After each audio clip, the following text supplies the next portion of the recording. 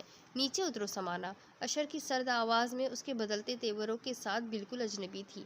اب سمانا کو احساس ہوا وہ یہاں دھوکہ کھا گئی ہے۔ وہ کسی اور پہ شک کرتی رہی تھی اور مجرم اپنا کام کر گیا تھا۔ اب کیا ہو سکتا تھا؟ تیر کمان سے نکل چکا تھا۔ اشر زبردستی دھکیل کر اسے اندر لایا تھا۔ تم یہاں ہو کسی کو بھی پتا نہیں ہے۔ اشر بھائی، آپ کیوں ایسا کر رہے ہیں؟ وہ چیخ اٹھی۔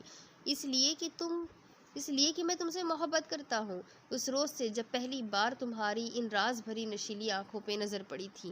پہلے ذیشان درمیان میں آیا، اس کا پتہ تو میں نے صاف کر دیا تمہاری برین واشنگ کر کے، مگر سیف والا معاملہ ہاتھ سے نکل گیا۔ مما نے عین آخری وقت میں مجھے بتایا۔ اگر میں سیف کے بارے میں تمہیں بدگمان کرتا تو تم ٹھٹک جاتی۔ میرے بارے میں مجبوراً اچھے وقت کا انتظار کہہ کر دل کو بہلایا، مگر وہ اچھا وقت نہیں آیا اور تم سیف کے گھر چلی گئی۔ میں سوچتا ہوں تو تڑپ اٹھتا ہوں۔ دل چاہتا ہے۔ وہ پھٹی پھٹی وحشت زدہ آنکھوں سے یک ٹک اشر کو دیکھے جا رہی تھی۔ میں نے سوچا تھا خوف زدہ ہو کر تم شادی پہ آمادہ ہو جاؤ گی تو میں مما کو اپنی پسند بتاؤں گا۔ تمہارے لیے میں نے کیا کچھ نہیں کیا۔ کاشف اور لائبہ کی وین پہ گولیاں چلوائی، خوف زدہ کرنے کے لیے نامی گرامی مجرم اسلم کا سہارا لیا۔ عام حالات میں اسے منہ تک نہ لگاتا، مگر تمہارے لیے تمہیں پانے کے لیے میں نے قانون کا محافظ ہوتے ہوئے بھی خلاف قانون کام کیا۔ صرف تمہیں پانے کے لیے سمانا، صرف اور صرف تمہارے لیے۔ اس کے جذبوں کی شدت سے دہکتی آنکھیں سمانا کے مقابل تھی۔ اب اور نہیں سہ سکتا۔ کیا کریں گے اب آپ؟ سمانا بولی تو اپنی ہی آواز سے اجنبی لگی۔ اگر تم نے میری بات نہ مانی تو میں سیف کے آگے امینہ والا کیس رکھ دوں گا۔ جواہر بھابی نے جابر بھائی کو قتل کیوں کیا میں کڑی سے کڑی ملا چکا ہوں، اور اگر یہ ساری زنجیریں سیف کو دکھا دوں تو؟ اشر کی مسکراہٹ آج سے پہلے اسے کبھی اتنی غلیظ نہیں لگی تھی۔ آپ سیف کو کیا دکھا دیں گے؟ میں زنجیر کا سارا سرا اس کے ہاتھ میں دے چکی ہوں۔ وہ بولی تو اس کا لہجہ حیرت انگیز طور پر مطمئن تھا۔ اشر نے بے یقینی سے اسے دیکھا۔ ہاں اشر بھائی، میں اسے سب کچھ بتا چکی ہوں۔ امینہ کا قتل میری آنکھوں کے سامنے ہوا تھا اور میں کچھ نہیں کر سکتی تھی۔ میں اسے بچا تک نہ سکی۔ میں نے اسے سامنے دم توڑتے ہوئے دیکھا تھا۔ اشر بھائی، وہ میری آنکھوں کے سامنے، وہ ہذیانی لہجے میں چیخ کر بولی۔ میں آپ کو کیا سمجھتی رہی اور آپ کیا نکلے؟ اتنے خود غرض کہ میں تصور تک نہیں کر سکتی تھی۔ میں نے تو آپ کو بڑے اونچے سنگھاسن پر بٹھایا ہوا تھا، آپ کی مورتی دھڑام سے گری ہے۔ ذیشان کی ساری باتیں آج سچ ہو گئی ہے۔ کیا ذیشان کو پتا ہے؟ جی ہاں، مجھے اس نے شادی سے ایک روز پہلے سب کچھ بتا دیا تھا، مگر میں نے یقین نہیں کیا تھا اشر بھائی، اس لیے کہ بھائی بہنوں کے ساتھ ایسا نہیں کر سکتے، وہ بہنوں کا مان نہیں توڑ سکتے۔ سمانا رو رہی تھی۔ اشر کے کندھے تھکے ہارے مسافر کی طرح جھک گئے تھے۔ میں نے گھر سے نکلتے ہوئے سیف کو فون کر دیا تھا کہ آپ کے ساتھ آ رہی ہوں، وہ پریشان ہو رہے ہوں گے۔ ابھی بات اس کے منہ میں ہی تھی کہ سمانا کے بیگ میں پڑا ہوا موبائل بجنے لگا۔ سیف کا فون ہے، وہ عام سے لہجے میں بولی اور لائن کاٹ دی۔ اشر نے شرمندہ نگاہیں اٹھائی۔ چند ہی پل لگے تھے اسے سمجھنے میں، وہ کیا کرنے جا رہا تھا۔ ایک لڑکی جو اسے بہنوں کی طرح عزت دیتی تھی، اسے ہی بے عزت کرنے جا رہا تھا۔ وہ سوچ کر خود ہی شرمندہ ہو گیا۔ آئی ایم سوری سمانا، شیطان نے بہکا دیا تھا۔ جو کچھ ہوا ہے اسے یہیں دفن کر دو، آؤ چلو، اشر نے ندامت سے کہا اور باہر نکل گیا۔ وہ باہر کھلی فضا میں آ چکی تھی۔ اپنی حاضر دماغی سے اس نے یہ بازی جیت لی تھی، اور یہ بازی بہت بڑی تھی جو اس نے جیتی تھی۔ آج 8 سال پرانا ماضی اس کا ساتھ چھوڑ آیا تھا۔ اسی گھر میں 8 سال پرانے راز کا بوجھ اس نے اشر کے آگے اتار کر پھینک دیا تھا۔ اشر جو جھکے سر اور شرمندہ نگاہوں سمیت اس کے پیچھے پیچھے آ رہا تھا۔ سیف، میں اشر بھائی کے ساتھ صادقہ چچی کے گھر جا رہی ہوں، آپ کی طرف نہیں آ سکتی، وہ اسے فون کر کے بتا رہی تھی۔ اشر نے اطمینان کا سانس لیا۔ سمانا نے اس کا بھرم ٹوٹنے سے بچا لیا تھا۔ سمانا نے سیف کو کوئی فون نہیں کیا تھا، صرف دکھاوے کو بات کی تھی۔ اشر سے اس نے جھوٹ بولا تھا۔ جس بات پر جس بات پہ اوپر والے نے پردہ ڈال دیا تھا وہ اسے کیسے ظاہر کرتی؟ جواہر آپا کے راز سمیت اسے اپنا راز بھی تو سونپا گیا تھا جس کی پردہ داری تا حیات اس نے کرنی تھی، پر امینہ والا بوجھ اس کے سر سے اتر گیا تھا۔ اب وہ خواب شاید اسے کبھی نہیں آنا تھا۔ جواہر آپا نے جیل میں اسے جابر کے قتل کا سبب بتایا تھا۔ اس دن جابر نے ڈرنک کر رکھی تھی، اسی ترنگ میں اس نے جواہر کے آگے بہت کچھ اگل دیا تھا، وہ باتیں بھی جن کا ظاہر ہونا قیامت تھا۔ اس نے نشے میں بتایا تھا امینہ کے بعد اب وہ سمانہ پر بری نظر رکھے ہوئے تھا، بس موقع کے انتظار میں تھا۔ جواہر کے سامنے پھل کاٹنے والی چھری تھی، اس نے جابر کے سینے میں وار کیا۔ لائبہ اچانک اندر آئی تھی، جابر نے جھپٹ کر لائبہ کو ڈھال بنا لیا۔ میں یہی چھری اس کے سینے میں اتار دوں گا۔ وہ قہر و غضب میں بھری جواہر سے سچ مچ ڈر گیا تھا۔ اس میں بیک وقت 4 آدمیوں کی طاقت آ گئی تھی۔ لائبہ کو زوردار دھکا دے کر اس نے جابر کے گھیرے سے نکالا اور پوری قوت سے چھری اس کے پیٹ میں ماری۔ زخم جان لیوا تھا۔ لائبہ خوفزدہ شور مچاتی باہر بھاگی تھی۔ ساتھ والے احسان صاحب بھاگے آئے تھے، تب تک جابر مر چکا تھا۔ اگر جواہر عدالت میں سچ بتاتی تو اس کے خیال میں کاشف اور لائبہ بڑے ہو کر کسی کو منہ دکھانے کے لائق نہ رہتے، ان کا مستقبل تباہ ہو جاتا۔ دنیا جابر کے حوالے سے تانے دے دے کر ان کا جینا دوبھر کر دیتی۔ پھر اسے سمانہ بھی عزیز تھی، اس کا کردار بھی مشکوک ہوتا دنیا کی نظر میں۔ اس پہ تو بہاریں سایہ فگن تھی، وہ کیسے اس خزاؤں کی سپرد کر دیتی؟ اسے بس کاشف اور لائبہ کو یہی باور کروانا تھا کہ ان کا باپ آئیڈیل باپ ہے۔ دنیا میں ان کی پہچان باپ کے حوالے سے تھی، وہ کیسے یہ پہچان چھین لیتی، کیوں کر انہیں اس فخر سے محروم کرتی؟ سو اس نے لب سی لیے۔ مشیت ایزدی بھی شاید یہی تھی، تبھی تو جواہر کی سانسوں کی ڈور ٹوٹ چکی تھی۔ سمانہ کا سر جھکا ہوا تھا، وہ پرسوچ نگاہوں سے اسے دیکھ رہی تھی۔ کاشف اور لائبہ کو سلا کر اس نے سیف کے بیڈ روم میں قدم رکھا تھا۔ وہ صوفے پہ نیم دراز ٹی وی دیکھ رہا تھا۔ سمانہ کو دیکھ کر اس نے بازو پہ بندھی ریسٹ واچ دیکھی تھی جو 11:15 کا وقت بتا رہی تھی۔ حیرت کی بات ہی تھی، جو وہ آج تک کتراتی آئی تھی آج خود اس کے بیڈ روم میں آ گئی تھی۔ سیف، میں نے آپ سے سب جھوٹ کہا تھا، وہ سچ کہہ رہی تھی، کیونکہ میں آپ کو دھوکے باز سمجھتی تھی۔ میرا خیال تھا کہ آپ نے آدھی جائیداد کے لالچ میں مجھ سے شادی کی ہے۔ اب خیال کیسے بدلا؟ کیونکہ میں آپ کو آزما چکی ہوں۔ پھر کیسا پایا؟ اب آپ آزمائش میں پورے اترے۔ سمانہ صرف ایک نظر اس کی طرف دیکھ پائی تھی، نائٹ شرٹ کے کھلے گریبان سے جھانکتا اس کا فراخ سینہ، آنکھوں میں ناچتی شوق گستاخی سی چمک۔ کا سامنا آسان تو نہیں تھا، اس کی نگاہیں گریز کی وجہ سے جھک گئی تھی، اس اجنبی گریز کی وجہ سے جس کا موقع ہر لڑکی کی زندگی میں ایک بار ضرور آتا ہے۔ میری آزمائش تو تم نے جی بھر کر لی، اب امتحان اور نہ لو۔ سیف کی نگاہوں میں لطیف سی جسارت تھی۔ سمانہ نے رخ موڑنا چاہا، پر بے سود سیف کے بازو اس کے گرد مضبوط حصار کی طرح حائل ہو چکے تھے۔ 8 سال پہلے جابر امینہ کو مصروف دیکھ کر دروازہ بھیڑ کر اپنے کمرے میں آیا تھا، جہاں سمانہ بچپن کی ساری خوبصورتی سمیٹے سو رہی تھی۔ شیطان بری طرح حاوی تھا۔ جب وہ کمبل اٹھا کر اس کے پاس لیٹا اور شیطانیت کا آغاز کرنا چاہا تو اسی وقت سمانہ کی آنکھ کھل گئی۔ اپنی حفاظت کا لاشعوری احساس تھا جس کے تحت وہ پوری قوت سے چیختی چلی گئی۔ اس کی آواز بہت بلند تھی۔ گانے کی ریہرسل کرتی امینہ لرز گئی۔ وہ بھاگتی ہوئی جابر کے کمرے کی طرف آئی۔ جابر سے لا علمی میں دروازہ کھلا رہ گیا تھا۔ کھلے دروازے سے امینہ اندر آ گئی تھی۔ میں ابھی سب کو بتاتی ہوں۔ جابر بھاگ کر بیڈ سے اترا اور ایک ہی جست میں امینہ کو جا پکڑا۔ اس بچی میں جان ہی کتنی تھی۔ اپنی حفاظت اور بچاؤ کے خیال نے جابر کو وحشی بنا دیا تھا۔ اس نے پوری قوت سے امینہ کا سر دیوار سے ٹکرا کر گردن دبائی اور پھر اسے بیڈ پہ لا پٹکا۔ سمانہ اس دوران جیسے ہپنوٹزم کا شکار ہو گئی تھی۔ خوف کی زیادتی سے اس کے اعصاب سن اور لب سل چکے تھے۔ امینہ کے سر سے خون نکل رہا تھا جو بڑی تیزی سے بیڈ کور کو بھی سرخ کرتا جا رہا تھا۔ چند سیکنڈ میں اس کا زندگی کی حرارت سے بھرپور جسم بے جان ہو چکا تھا۔ سمانہ چیخنا چاہتی تھی مگر چیخ نہیں پا رہی تھی۔ امینہ نے اسے تو بچا لیا تھا مگر وہ خود کو نہیں بچا پائی تھی۔ پھر جابر اس کی طرف پلٹا۔ اگر کسی کو بتایا تو ذبح کر دوں گا۔ میں کسی کو نہیں بتاؤں گی۔ اس وقت وہ ہر بات مانتی چلی گئی۔ زندگی اس سے بھی پیاری تھی۔ پھر جابر جس طرح خاموشی سے آیا تھا اسی طرح سمانا کو لے کر ہاسپٹل جواہر کے پاس آ گیا۔